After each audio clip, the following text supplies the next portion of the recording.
Assalomu alaykum obunachilar. Biz sizlar bilan qo'shnichilik haqida gaplashib o'tgan edik oldingi videoda. Mana bizga o'sha qo'shnimizni qo'l qo'ymayotganligi to'g'risida biz SESga murojaat qildik. SES bergan hujjati mana bu.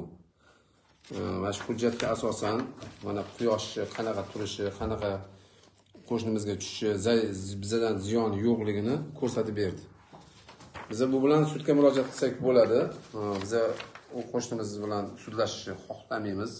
Sabab qo'shnilar o'zining haq-huquqini bilish kerak. Uydan chiqqaningizda uyingizdan, o'ng tarafingizdan 40 ta qo'shni, chap tarafingizdan 40 ta qo'shni, oldin va orqa tarafingizdan 40 ta qo'shni hisoblanadi. Bizda sudlashish bu to'g'ri kelmaydigan narsa. Endi agar juda ham hech narsaga qo'nmasdan, boshqa qilmasdan qaysarlik qilib tura oladigan bo'lsa, biz sudlashga majburmiz. Mahalla oqsoqolining oldidan o'tdik, qo'shnilar hammasi bildi. Biz majbur bo'ldik shu narsani olishga.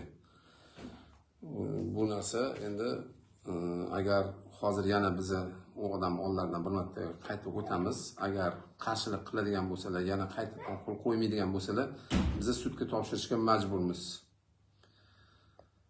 Shuning uchun qo'shnilar bilan urushish, qo'shnilarni bir-biriga yomon ko'rsatib qo'yish bu yaxshi narsa emas. Buni hamma biladi. Buni keng tarqatinglar, iloji boricha qo'shnilar ziyon yetmaydigan ish qilayotgan bo'lsa, qo'shni unga qarshilik qilishimiz kerak emas. Naborot o'sha odamlarga yordam berishimiz kerak qo'shniga.